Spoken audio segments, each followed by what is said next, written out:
Assalamualaikum warahmatullahi wabarakatuh. Selamat pagi, salam sejahtera, semoga sehat selalu.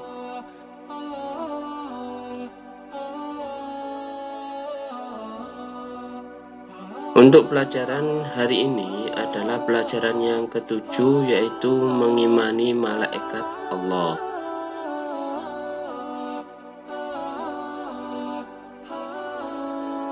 Di pelajaran ketujuh ini ada 4 subbab yang akan kita pelajari. Yang pertama yaitu makna beriman kepada malaikat Allah.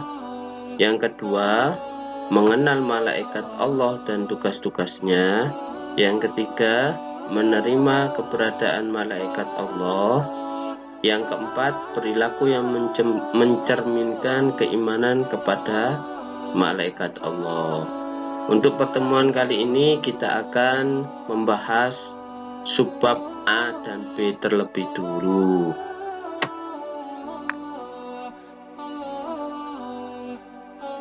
Mengimani malaikat Allah. Pernahkah kalian melayat ke tempat tetangga, saudara atau kerabatmu? Setiap orang pasti akan menjumpai yang namanya kematian. Karena adanya kehidupan pasti ada kematian. Adanya suatu awal pasti ada suatu akhir.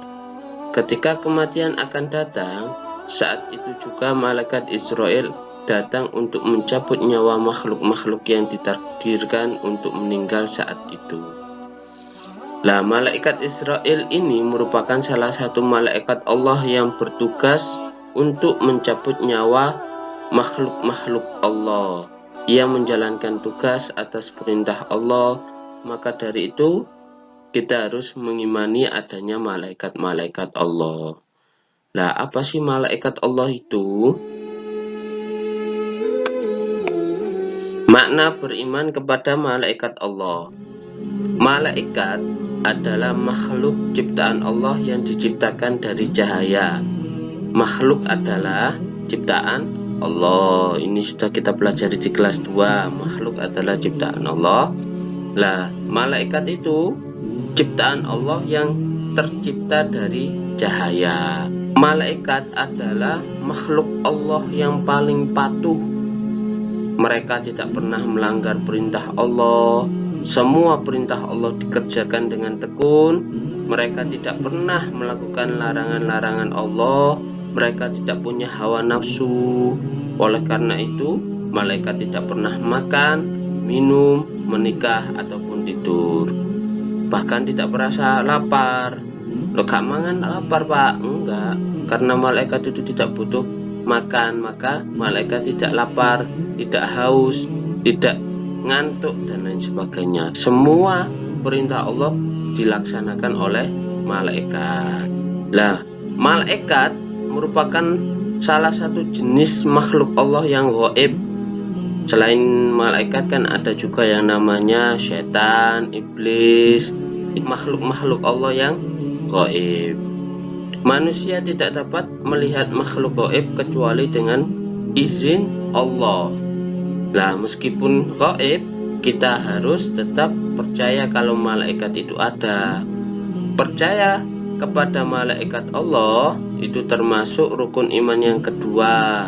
Rukun iman ada 6. Yang pertama, beriman kepada Allah. Yang kedua, beriman kepada malaikat Allah. Orang yang tidak percaya kepada malaikat berarti ia tidak beriman. Berarti keislamannya kurang sempurna.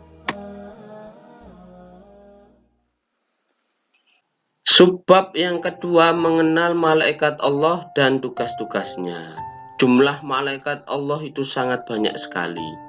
Tidak ada manusia yang tahu pasti jumlahnya. Hanya Allah Subhanahu wa Ta'ala yang mengetahui berapa jumlah malaikat. Namun, kita wajib untuk meyakini 10 malaikat yang harus kita ketahui.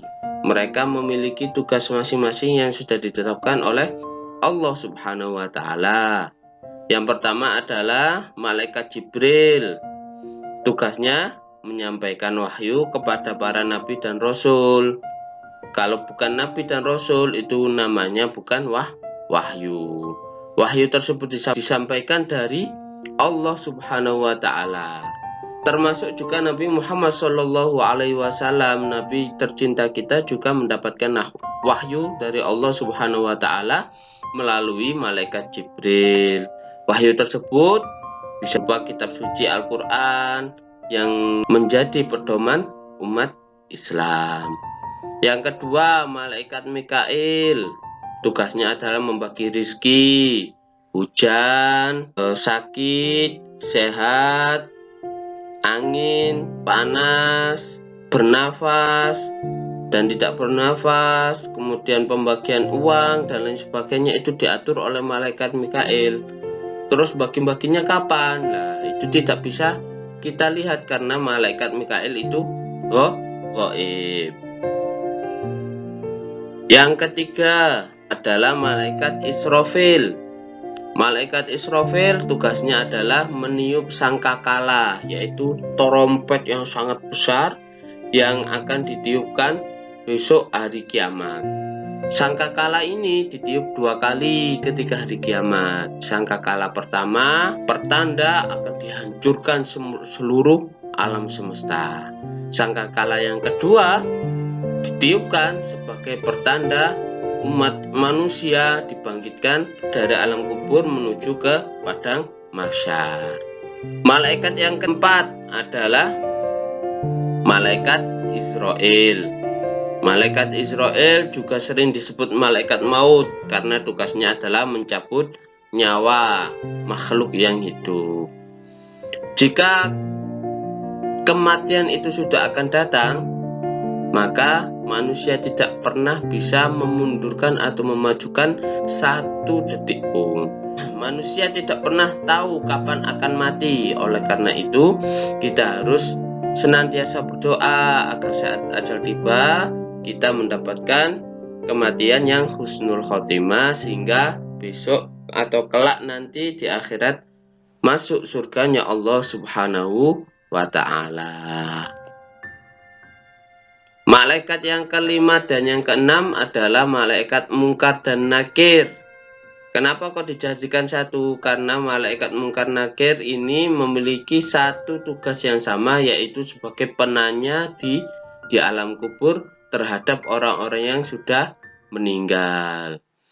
Nah, ketika para pelayat itu meninggalkan kuburan, malaikat Mungkar Nakir ini datang untuk menemui si mayat, kemudian menanyakan, "Ma imanuka, apa imanmu?" Ditanyakan juga siapa Tuhanmu, siapa nabimu, apa agamamu, dan apa kitab sucimu. Ketika kita di dunia ini sering beribadah, sergap oleh ibadah, maka kita akan menjawab pertanyaan-pertanyaan tersebut dengan mudah. Oleh karena itu, kita senantiasa beramal baik di dunia ini. Sebab besok kalau sudah di alam kubur ditanyai malaikat Mungkar Nakir, kita akan mudah untuk menjawabnya. Sebab kalau tidak bisa menjawabnya, maka malaikat Mungkar dan Nakir ini akan menyiksa kita sampai besok hari kiamat. Siksane gak mari-mari. Acur dikembalikan lagi. Hangus dikembalikan lagi, dipantungi kalau godohe malaikat. Yang ketujuh dan yang kedelapan adalah malaikat Raqib dan Atid. Juga 2 malaikat ini dijadikan satu karena tugasnya sama. Malaikat Raqib dan Atid ini sebagai pencatat amal perbuatan manusia. Malaikat Raqib yang mencatat semua amal baik, malaikat Atid yang mencatat semua amal buruk.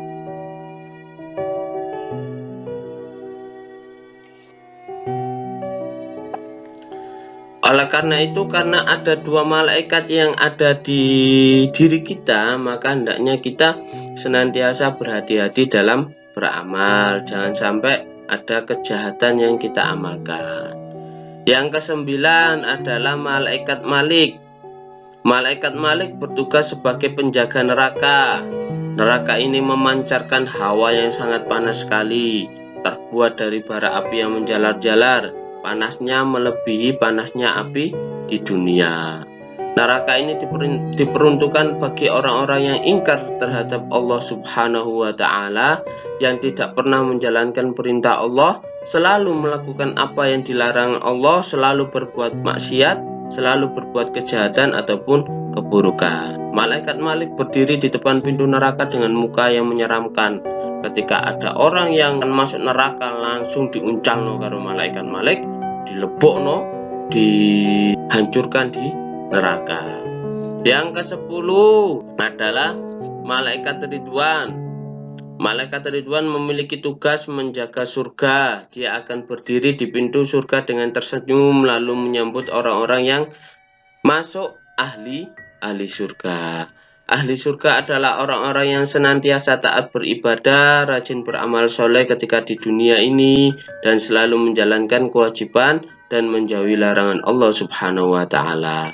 Dan merekalah yang dinamakan orang-orang yang bertakwa. Semoga kita termasuk salah satu dari orang-orang yang bertakwa.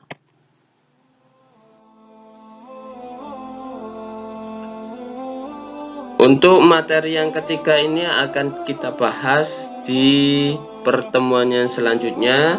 Wallahul muwaffiq ila aqwamit thoriq. Wassalamualaikum warahmatullahi wabarakatuh.